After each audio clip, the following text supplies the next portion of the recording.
Hello Eileen, hello Dorothy. Hi Muriel. The purpose of this interview is to find out about the God within each of your lives, how it became so real that thousands of people have been drawn to this community.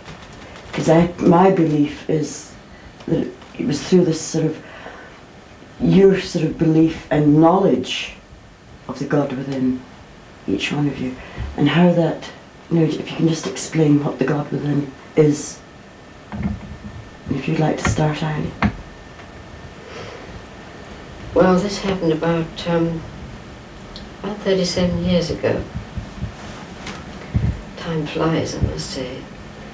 And I didn't know anything about meditation, and I didn't know anything about a sanctuary. And what was happening was I was going through a very difficult time in my life. And I was in a little room in a private house, and they called it a sanctuary. And there were 3 of us in there. I was praying. I was just saying, God, I need help. I don't know what's happened with this. Things are in an awful mess. I need help. And that was when I actually heard the voice for the first time. And the words that I heard were, be still and know that I am God. And you know, when you're going through a very difficult time in your life, and you hear a voice, you begin to wonder if you're going around the bend, if you're having a nervous breakdown, or what is happening to you. That's what I felt. But the voice went on to say that all would be well if I followed that voice. And it was after this time of quiet in this little sanctuary, we went outside, and there was Peter and Sheena. And I said, I had a very strange experience. So they said, what was it? And I told them I'd heard this voice, the words. And instead of sort of saying, poor dear, she's having a nervous breakdown, both of them got very excited and said, well, that's wonderful. And I said, I didn't think it was wonderful at all. And they said, well, we really feel that it's from the higher source. The highest source. And I said, absolute rubbish. Look at the mess I'm in. And that is the way it started with me. And it was after that that I really went through a training with Sheena. And it was a very, very tough one. I think it was a sort of a crash course I had to go through. And I found it very difficult indeed. But I had to learn sort of self-discipline. I had to learn obedience. These are all the lessons that Sheena taught me. And I can say I'm grateful for them now, but at the time I just hated and loathed and detested the whole thing. So what does the God within actually mean in your life right now, at this moment? Well, it means I've been through a process of change. Because when I first heard the voice, it would say, my child, and then I would write down the message. And it was like a very loving father talking to a child. And then as time went on, I really began to love this voice. And then it was my beloved child. And then as time went on again, there was always a certain amount of separation, but then it was my beloved. And that's what I used to write down, and then I would get the message. Then I realized, and this was some little while ago, I realized that I was saying, thy will be done. And as I was saying that, I realized I was separating myself from God. And that what I had to do was to realize that God is within. God is, I am God. That I am the guidance, not to separate. And this was what I was doing. There was a certain amount of separation. And it was going through this experience of thy will be done, realizing that God's will and my will are the same. There is no separation. Thank you. Dorothy, would you like to explain what God within means in your life and how you demonstrate? Well, it was again at a very difficult time in my life where I was going through personal difficulties. And I had believed in God. I had thrown away the church conception as a God outside. It didn't make sense to me. But I believed and had faith in it. But because of this particular circumstance in my life where I was trying to be unconditionally loving for the first time, and I spent a lot of time doing that, trying to read books and find it from talks, how to be conditionally loving. I really was committed to it, but I had, I would say, by the grace of God, an experience of knowing that God was within. I didn't hear any voice, but it was an experience of being in those dimensions of joy and love and universality. It was God to me. That's the only word I had. And it affected me so deeply that when I met my friends the next day, they said, "What's happened to you? You're different. Your voice has changed." And I could only beam at them. I couldn't explain, because I was on a mountaintop. And I, of course, had to leave the mountaintop and come down into the everyday troughs of life. But that was the beginning of the return for me of of the joy in my life, of coming into one's wholeness. It was followed up by, not a short period afterwards, by this thought coming to me to stop, listen, and write, which I ignored for a long time because I didn't trust it and didn't know what it was. But with the help of Sheena, who was my teacher then, who believed in these sort of things, giving me an outer discipline to stop, listen, and write, that I began to have a conscious attunement, which I put into my own words, all these wonderful experiences I had on the soul level. And that became the basis of my life, and still is. What do you mean by the soul level? Well, to me, I at that time was only aware of the personality part of myself, the thoughts and the feelings and the physical body, and that wasn't much good. And I didn't realize that there was a whole, what I now call the divine level of myself, which God is the core, as God is of everything. And I didn't realize that I had those other dimensions to myself. But when I had these times of attunement, I got into those dimensions, and gradually through the years, they seeped into my personality a little bit. And I could recognize them and say, yes, I am more than my body, mind, and soul. That is the real part of me.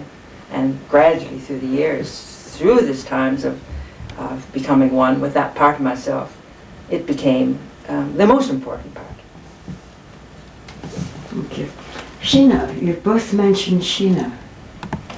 Who was she? And you've stated that she taught both of you. She brought you into the state of being to a certain extent where you are now. Would you like to say a little bit about Sheena? Sheena was Peter's wife, and she became my teacher. And the reason she became my teacher was simply because Peter said that she was to become my teacher, so that was that. And I was terrified of her. And I think I realized as time went on, the reason I was terrified of her was I was afraid she was going to take Peter away from me. And I went through an incredibly difficult time with her. I was looking after her. She wasn't very well, and I was looking after her. And she was very sort of strict with me in every way, and a disciplinarian, which was, as I say, I learnt discipline in that way, self-discipline in that way. But I can't say there was the love there, because I didn't feel it. You didn't feel love from Sheena at all?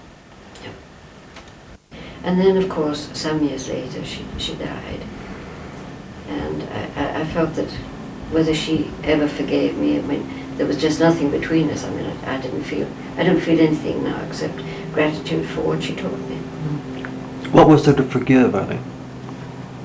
What, for her to forgive me? Oh, just the way I behaved, really. Could you just explain the nature of that relationship? You say that at the time when you first met, Sheena was actually Peter's wife. and yet you were concerned at some point that Well, was going to take you away. then Peter, no, she told Peter that they were no longer sort of to be man and wife, and that she said that he and I were sort of twin souls and soulmates and so on. Well, I didn't know anything about twin souls and soulmates. I mean, that was all double Dutch to me as far as I was concerned. So that was her guidance, that they were no longer to be married, yes, and that you were to be yes, twin souls. Yes. And but at the same time, it always appeared to me she was taking him away from me. She said that I was putting Peter first and I wasn't putting God first. And that was the reason that she took him away and sent him off to Ireland, or sent him away. This was after he'd retired from the RAF. And I was just very frightened, really, that she would, because I'd given up everything for him, and here he was being taken away. So were you putting Peter first? Yes, it was. Yeah. Peter was my God. I was really in love with him, and I really loved him, and I had given up everything to be with him. And he kept on saying that we had work to do together, and I didn't know what the work was. I didn't know what he was talking about, really. But all I knew was I wanted to be with him. I needed to be with him. And I mean, I used to write to him every day and to tell him that what was happening, what was going on inside me, because I had some very strange experiences too, visions and experiences as well. And I would write and tell him about these when he was away. And then when he came back, of course, we had a very joyous time together. And then, of course, the time came when he resigned from the RAF. And that was an incredibly difficult time too for me, because this is when Sheena was telling him he had to live the other side of London, and I was staying in Dorothy's flat at that time. And, or was it Mary? I forget, anyway, wherever it was, I was staying in somewhere else, and she wouldn't let us come together. And whatever Sheena said, Peter followed.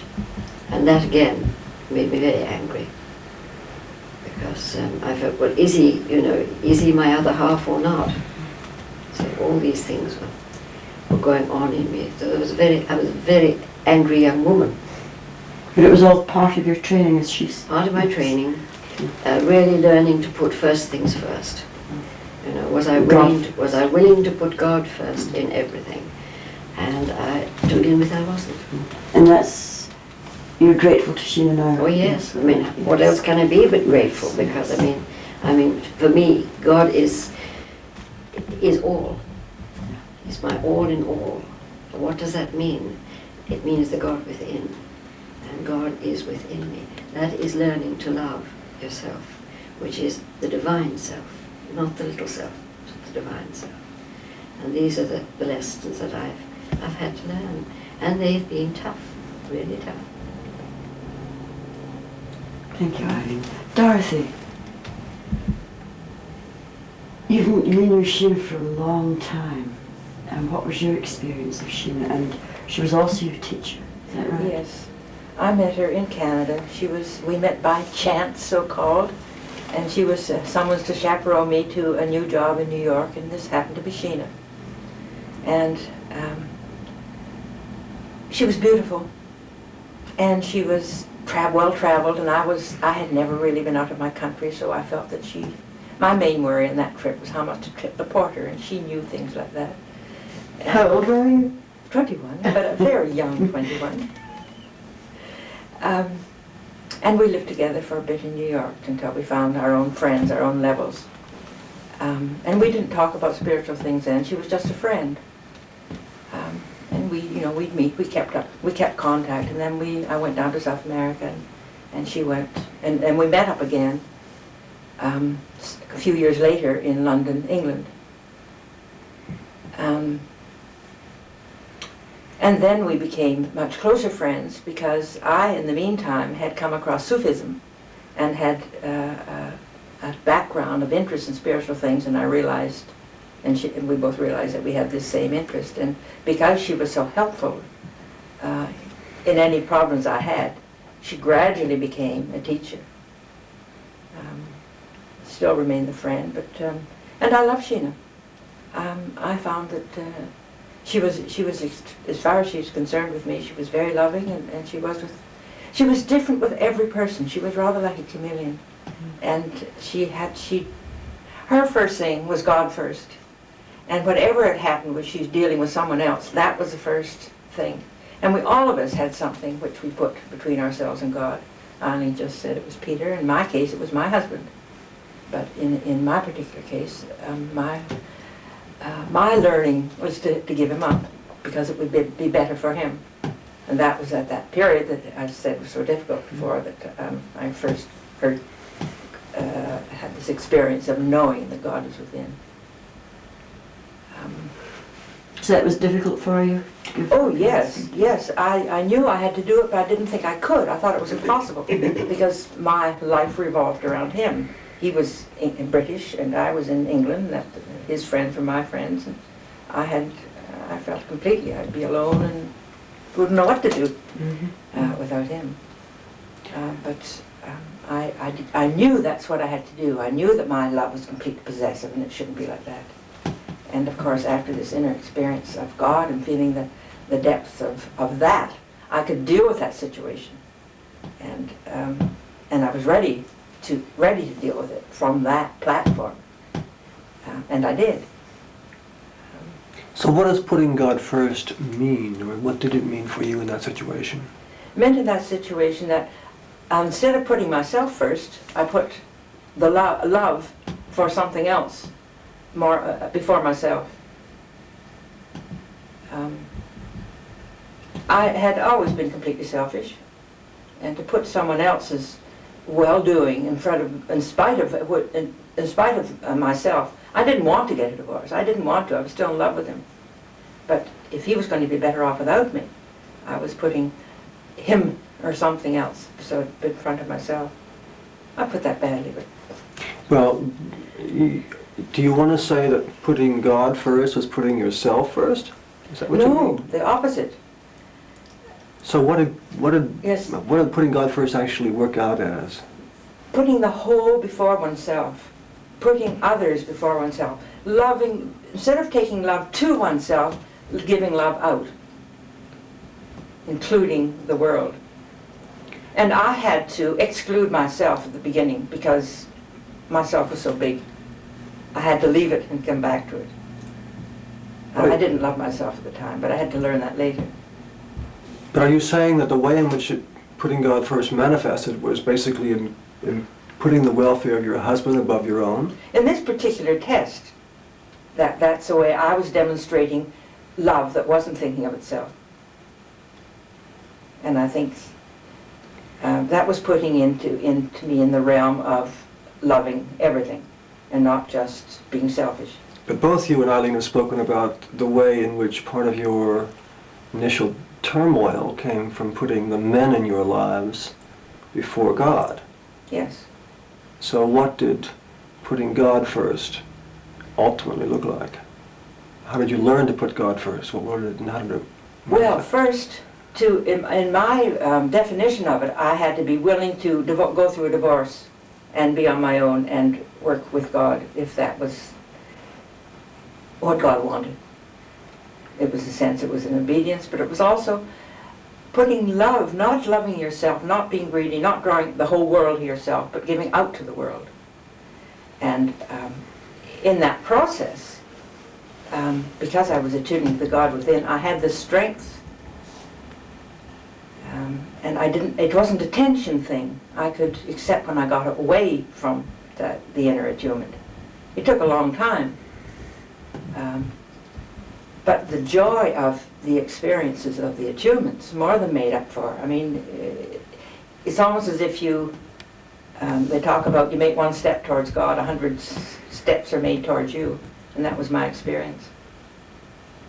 So you had to separate in order to really cultivate your connection with God. Is that what you're saying? In my particular case, I did. Sheena seemed to have the knack of knowing. I consider her as a midwife for the birth of the Christ child within. And she seemed to have the knack of knowing what each one of us separately put first in the world. And in both our cases, and in many cases, it's the man in one's life or the woman in one's life. But it wasn't always. Some of the other people that she was helping had something else. But that is of the closest relationship. Did you feel, Eileen, as though you, in some sense, almost had to be separated before you could really cultivate that connection? Or, I mean, is that how it worked out in your life? Yes, I had to learn to take time to meditate and to be on my own and not put Peter first all the time. And he didn't like that. And I feel that's one of the reasons why, you know, the sort of separation came. I think for about 19 years, I would say, we were together and we worked very well together and so on. And then after that, things just went haywire. But again, it's learning to put first things first. And that's what I did. I mean, I used to spend hours at night in meditation. I mean, I was there either down in the public toilet or else in journeys as the time went on. Just meditating and receiving guidance and so on, and having the most incredible revelations and inspiration and so on, not knowing what it was all about.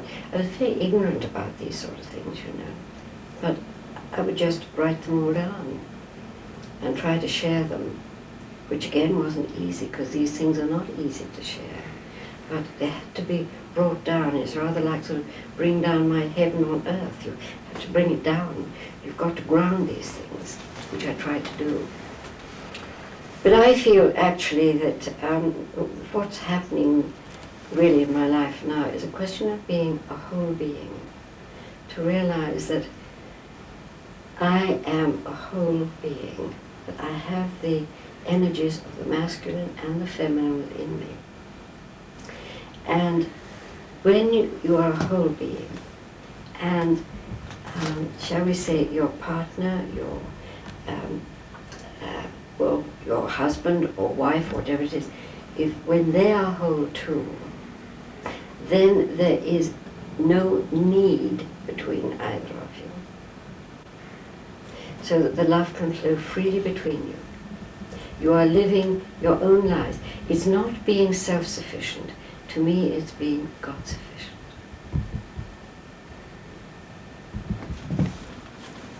Do you feel as though you were, I mean, your relationship with God is that for which you are perhaps best known? Yes. And I'm just really fascinated by how that developed. I mean, did you feel as though in the beginning you were perhaps meditating for Sheena or for Peter rather than for yourself? And once the connection was made, did it sort of, I mean, how did that happen? I mean, well, myself, I used to get guidance for Sheena too. I mean, something that, I mean, she would say, would I get guidance for her? And I would get guidance for her, and then for Peter. And then when it came down to the sort of, the community, it was for the community. And it was really after I was told to stop getting guidance that I started to get it for myself. You see, I lost my identity, and I had to find my own identity. And it took me about 2 years to do that.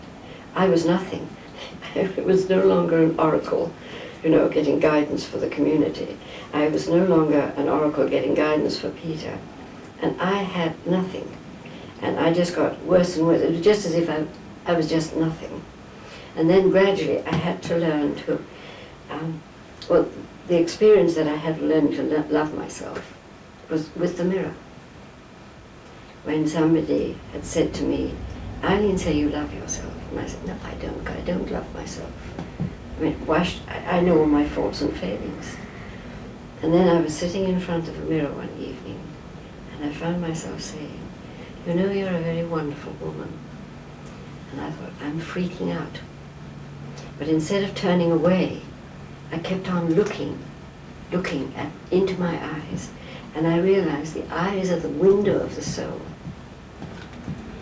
And I was really talking to that God within, the divinity within me. And that part is so wonderful. And that's when I started to learn to love all of myself. That's how it happened. It was through the mirror.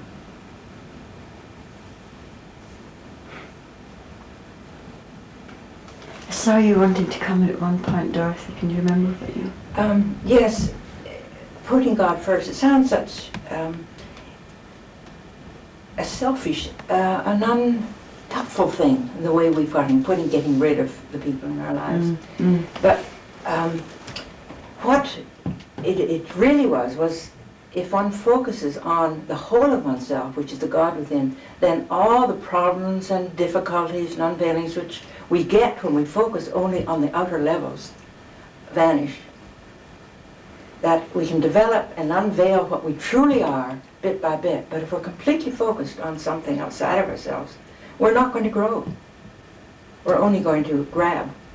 And all the terrific dimensions that inside ourselves are unget-atable if we're not allowing the inner part of ourselves. And that these times of attunement, to me, allowed all the beauty and the grace and the wonder that is life, that is within us, gave us opportunities for these to come out and be part of our personality. But if we're focused always on the outer level, they don't have a chance.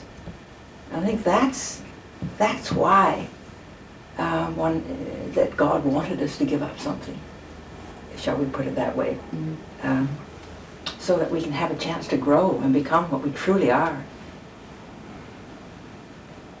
They were limits. These things were complete barriers and limits to my growth.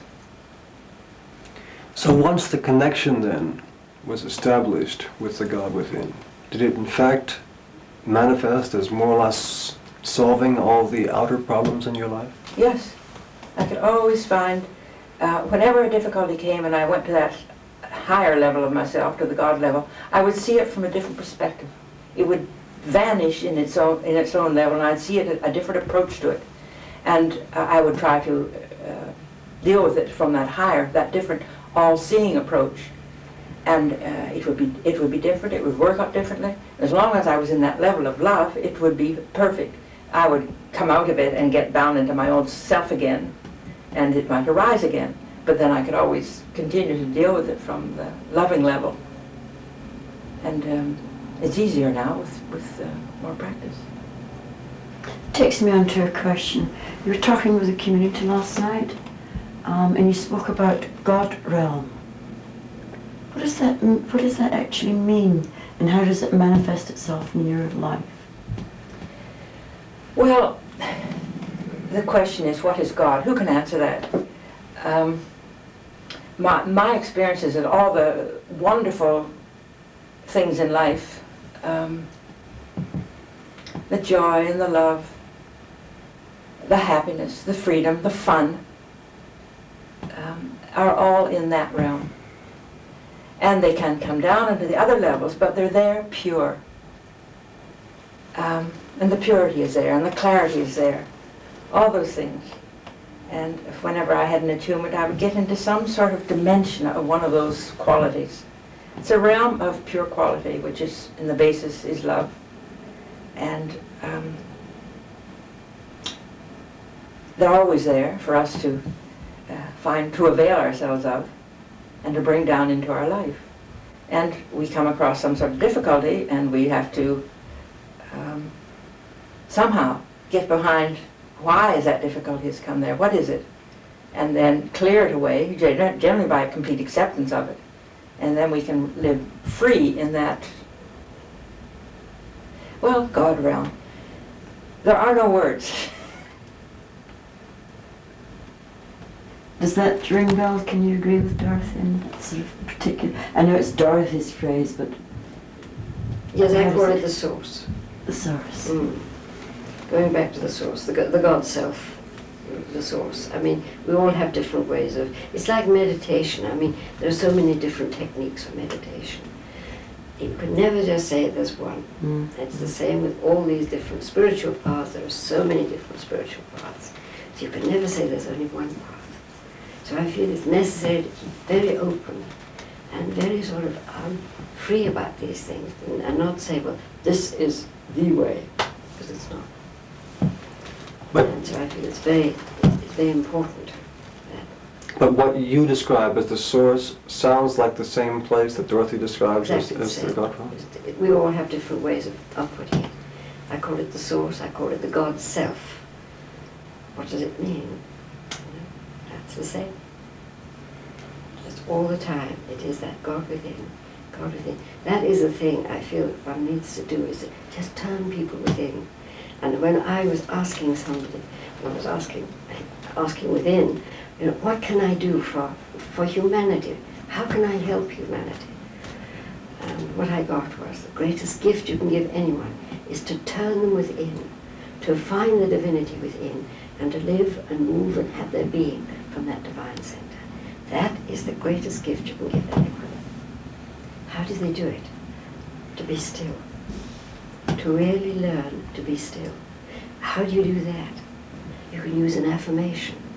You can sit there and you can just say, be still,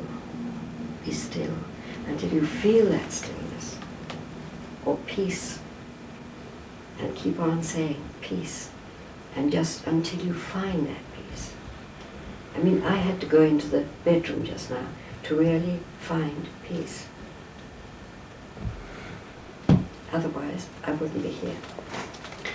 Are you saying that when you have found stillness, when you have found peace within, that you will have found God, or that God will God then is find always, you? No, don't found God. God is always within. God is within everything and everyone. And for me, it is really seeing, when I can recognize the God within myself, then I can recognize the God within other people.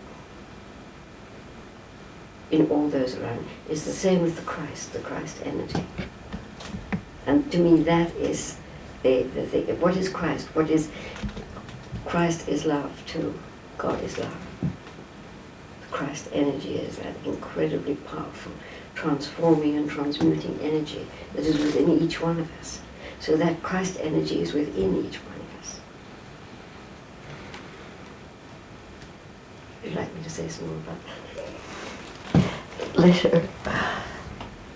There's another phrase I've heard you talking about, and it just sort of, I think it means the same, but I'll ask you, Dorothy.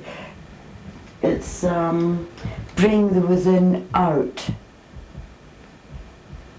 Is that sort of saying what is it sort of? Yes. Well, to me, all these wonderful qualities which we all have in our innermost being, if they're not brought into our everyday living, they're pretty useless. I mean, that's what we're here on earth for. And until we can live our life in that same quality of love, we're going to have a lot of trouble.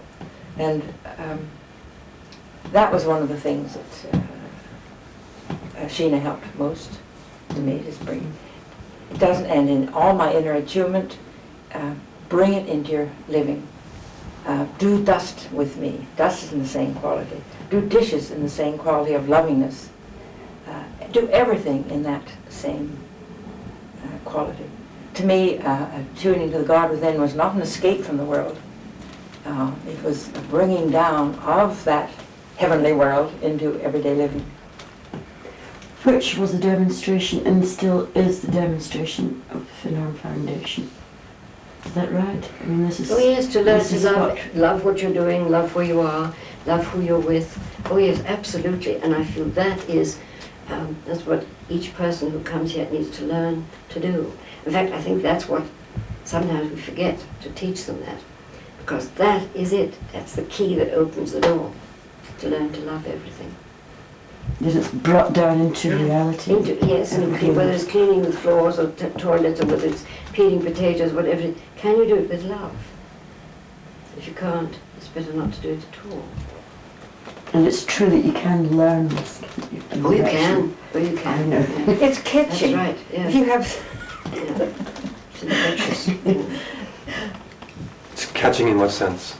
Well, if someone is doing something with love, it resonates throughout all of us, and we pick it up, and it strikes a tuning fork in us. And if we can be the tuning fork for someone else, it works both ways.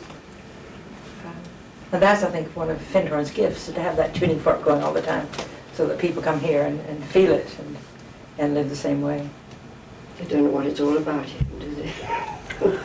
But they feel aware of it. That gift was in some respects anchored wasn't it, in the earliest days, the days in the original caravan, when 6 of you, Dorothy, and Peter, and the 3 boys, lived together for 8 years. In 7 years. I hear different stories, but anyway, 7 or 8 years for in the tiny caravan.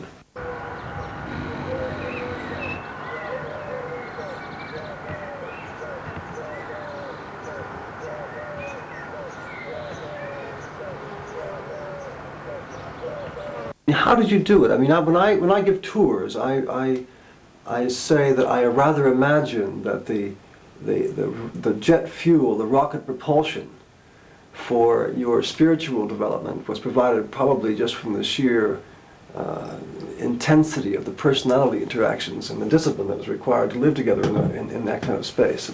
Is that how you remember it? No, I don't think so. We just sort of took it as a matter of course. There we were living, and we actually, you've got to remember, we thought we were only going to be there for a short time.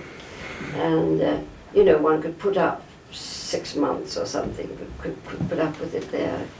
But when it went on and on and on, I mean, if it hadn't been for a lot of the guidance that I received on how to handle certain things, situations and so on, and going through some of the old guidance now, I just realized, you know, the discipline I had to learn too, and how to handle the children, because they were on top of us the whole time.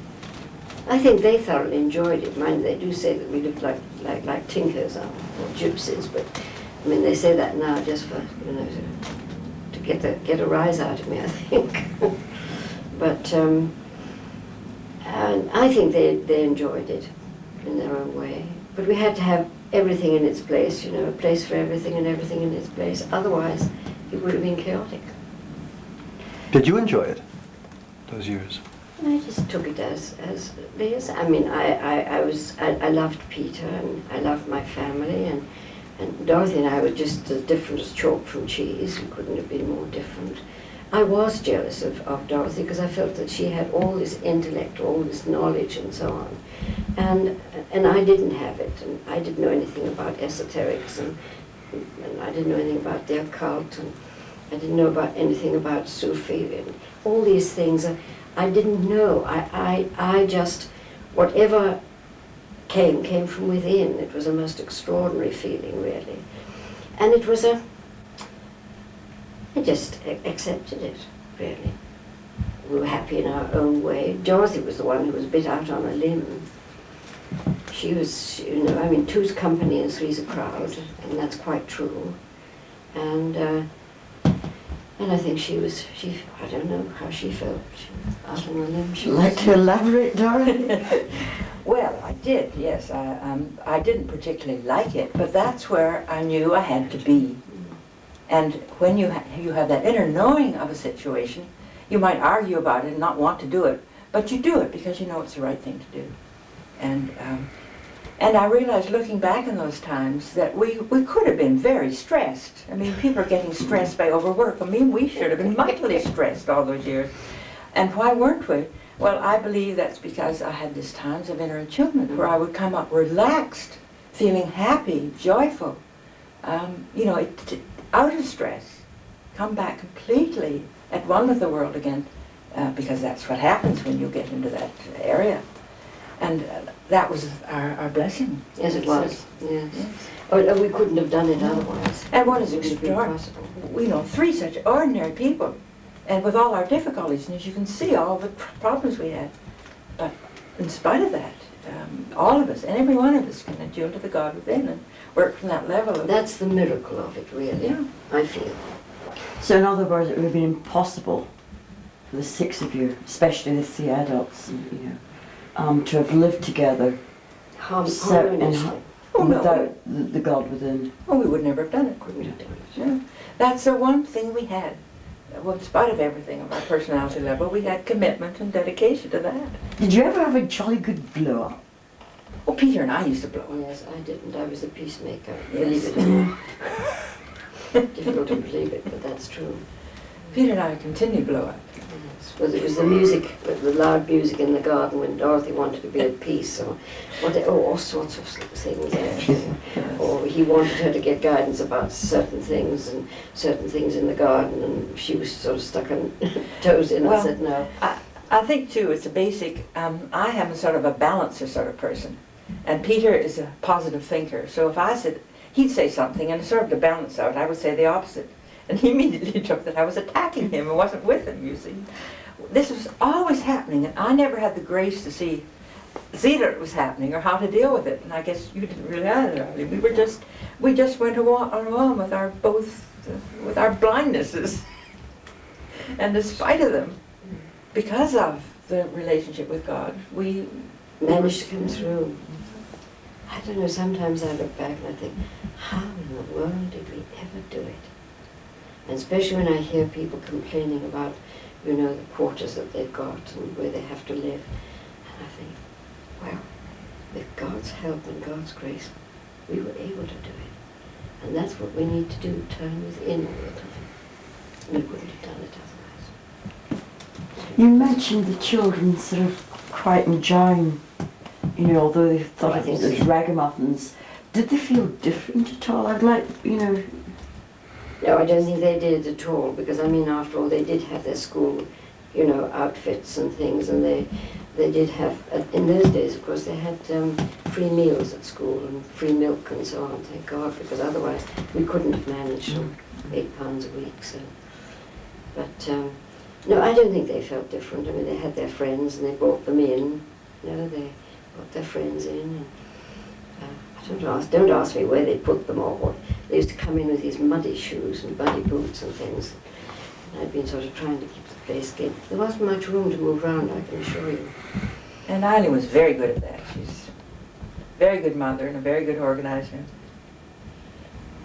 Well, yes, sometimes I got very angry at times though, didn't I? And that's when I would get guidance, now learn patience. You've got to be more tolerant. How can I be more tolerant? But that was the sort of thing that I kept on having to go within to find out, how can I handle this situation? What can I do about it? And that's, as I say, going back through some old guides, it was just, now come on, just be more tolerant. Really listen to what their boys have to say. Don't sort of just jump on them all the time. Did you tolerate Dorothy's presence, or did you enjoy it? I didn't enjoy it, but I think we knew we had to be together, isn't that right? Yes, Dorothy. Dorothy and I were so different. I'm enjoying Dorothy far more now than I ever did when we all lived together in that caravan. No, it wasn't a sort of a close relationship because we were so different. But I can't say I disliked her. I didn't. There were times when I felt. I used to write little notes and say how much I appreciated her, because I did appreciate her. But I didn't quite know how to sort of say it. She's a bit aloof. She's an aloof person, She's a lone wolf, really, aren't you? I suppose I am. Yes.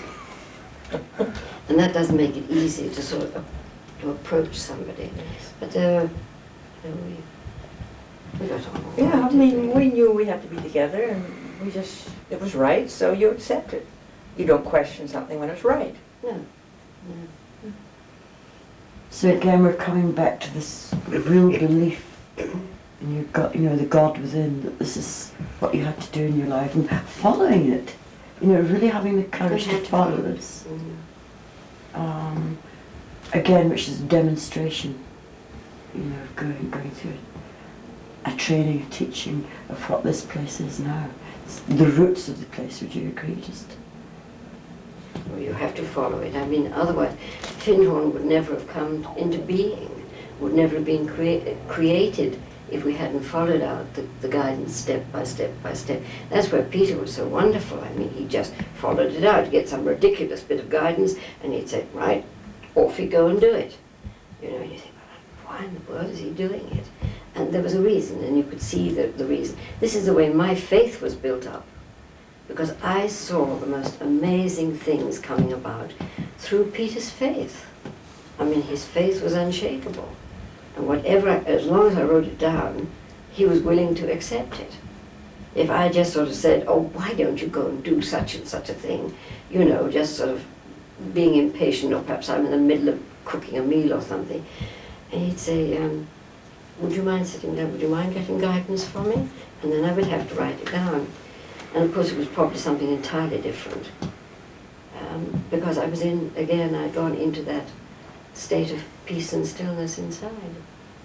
So that was Peter's role, having yes. the complete faith Completely. and the guidance. Complete of both faith, of you. and Dorothy's, whatever Dorothy got about from the Davis about the plants and so on, and whatever I got, what instructions, what he should do, what he should get, and so on. It was an amazing experience, really, to sort of be with somebody who was always right. Would you personally have had that faith? No. No, not if it hadn't been for Peter right at the beginning, my faith wouldn't have been built up at all.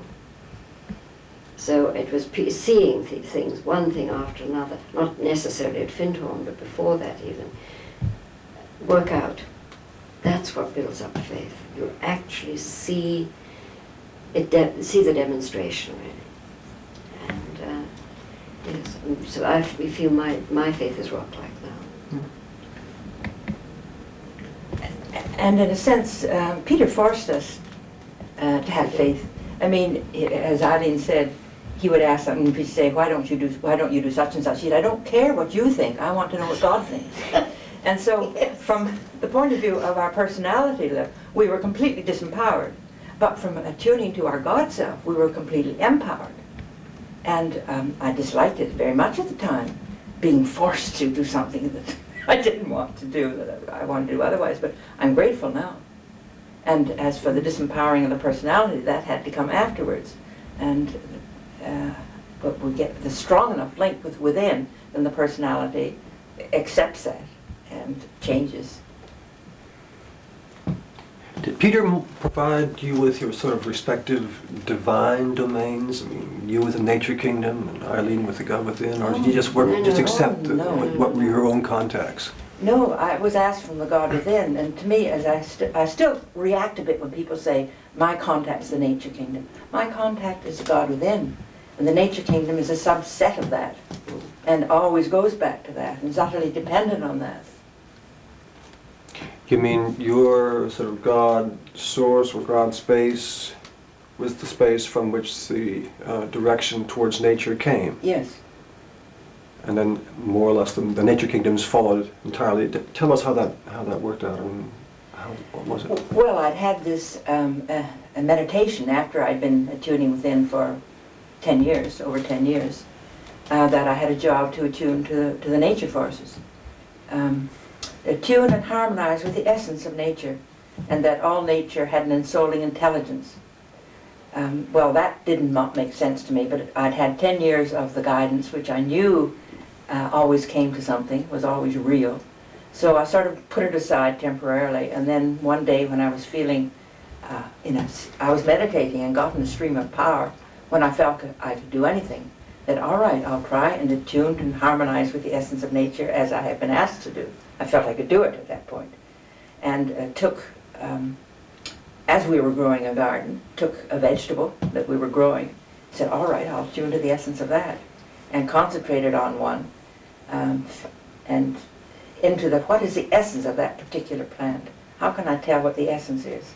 And I feel that the outer form of anything will give you an indication of the inner essence, and I knew all about the shape and the color and the scent and the taste of this particular vegetable. And so I focused on that in this high state and got an answering intelligence just as I had with the God within. And of course, when I typed that out and showed it to the gardener, Peter, he gave me a series of questions to ask just about every vegetable he could think about and kept me going. But that was the beginning, and I gradually got other contacts in the angelic world, and I'm still continuing those, but not in nature anymore. I think it's very important, that people realize it didn't really start with the nature side at all. It started with the divinity within, the God within, the source. That is the way Findhorn started. It wasn't through the nature. And the nature and you know, with rock and so, that all came later. But people forget that, I think, you know.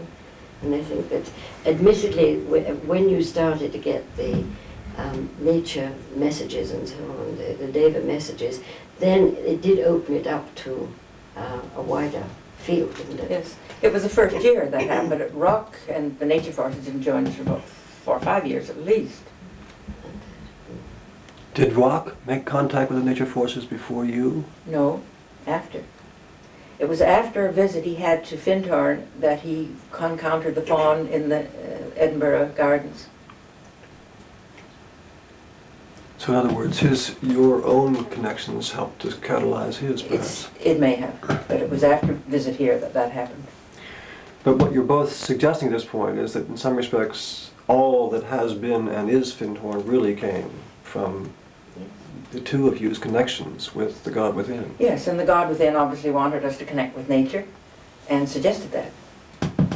But it was all following that. Do I you think that's have, awfully important, really, that people realise that. do you have the sense that you were chosen then for this work? I couldn't figure out any reason why. The only thing I think of is that I've always loved being outdoors all my life. And I haven't loved a garden, but we had a wild woods next to where I grew up, and I used to love wandering out in the woods, and I loved sleeping outside. So I had that. But who knows what the background of the soul is, what the future of the soul is. And now that the disclaimer is behind us, do you have the sense that you were chosen for this work? Yes, I think we all were. And I think if we hadn't done it here at Findhorn, maybe others would have come forward to do it. I feel there was a plan and a purpose for this place. I don't feel that. I feel that we were actually chosen to do it. The three of us were chosen to do this work, specifically. That no one else would have come forward. No. I think that lots of people have tried to start communities, and there are one or two that I know of that are going quite well, but you usually find and I put it down to that, you know, the divine essence, listening to the God within. That is the thing that's held the whole, I was going to say this whole community together. And I feel that's what's so important for people to know that. That it's not an ordinary community, it is a spiritual community. And it's the Spirit that is holding it together. It's God's community. I feel that anyway. Always have. And there are other communities giving up different aspects of God. Absolutely, and there are different. I was going to say that each community really has to find its own sort of model, really.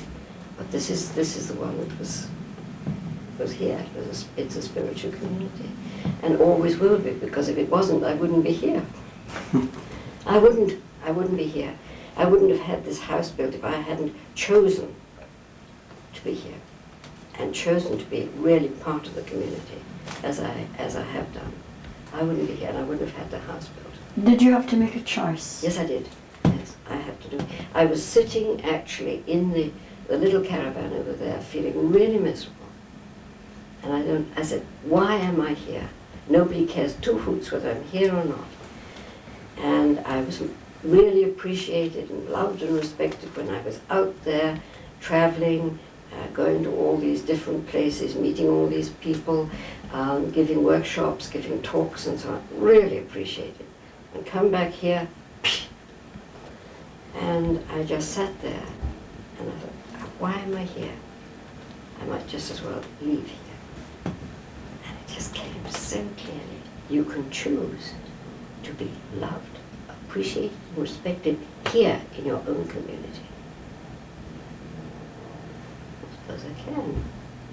And do you find that now? And oh yes, very much so. It was after I did the game of transformation and had to go out in the hall there. It nearly killed me. But it transformed my whole attitude towards the community. I mean, I had to go through that because I didn't want to play the game. I said, no, I don't want to play the game. And every time I sat down to meditate, I got to play the game. I thought, why? It's too much of a challenge. I don't like these challenges. play the game. And that changed my whole attitude. And I feel part of this community now, which I didn't feel before. It's wonderful to hear you say that. Oh, I really do. I mean, it's taken a long time, but I can say it's part of me now. All its ups and downs and ins and outs and everything else. I love it. Dorothy, do you also feel part of this community? I'll always feel part of the community. I think in a very different way from Eileen, because I don't live here. And I knew it was right for me to leave the community at a certain time. I mean, that was what I had to do. But I'll always be part of it. How could you help but be when so much of what you have done in the past is the community has flowed from? What is it exactly? Is it a sort of soul link to the community? What exactly is it? Well, God asked me to come here and do these things, and No, I'm just wondering, sort of for myself, is it a soul thing? oh yes. I suppose I haven't thought about it really. Interesting. Yes. Dorothy, if you keep saying that you don't see or hear a voice. I mean, Eileen has visions, she hears a voice. You don't have that, is that true? That's true. So how do the messages that come through you, what happens? What's your experience? Well, I'm taken into this wonderful dimension, the divine dimensions, and there are thoughts. And I have to make my mind completely a mirror without any preconceptions or thoughts or feelings. Completely neutral. And I had to learn to do that and keep focusing on doing that. My mind would wander, but I had to bring it back. That was my choice, because that's what I was trying to do. And I would get inspiration. I would get an idea. I would get ideas, like you get an idea. And you want to clothe it in words, and I had been asked to stop and listen and write. So I was to write these things. So I had a dictionary beside me and a thesaurus, if I couldn't find the right word, and I tried to put them in the best words I could, these higher thoughts and feelings. So it was when you said listen, it was your own thoughts coming through from this inspired state? Not my own thoughts. My mind was accepting the thoughts from a different level of myself, a different level. That's how once I could tell they weren't my own thoughts. They were very different from my normal everyday thoughts. But to put them into, they're not much good just floating around in the sky up there. So one's got to, and as I was asked to do, to write them down. And how would other people make similar connections, do you think? Well, that's what I was just going to say. I feel that there are so many different ways of getting guidance, receiving guidance. I mean, we all get these intuitive flashes, and they may be very simple little things like go and phone somebody, or write a letter, or go and visit someone. And they are intuitive flashes. And I feel that what do we do with these intuitive flashes? Do we act on them, or do we just push them aside and say, well, we'll do that some other time? And I feel it's the acting on them, then things grow. I mean, dreams too. I feel that in dreams we receive guidance. Some of those very, very sort of real dreams, and you receive very clear guidance. I've received guidance in that way too. So there are different ways. It isn't just one way. Again, we mustn't limit it. Dorothy has her way of doing it. I have mine. I have this intuitive flash every now and again. I have these dreams. So there are all these different ways, and I think we have to be open to receive in so many different ways. That's the way I look at it. It's not just one way. Exactly, yeah. Eileen and Dorothy, thank you very much. Thank you.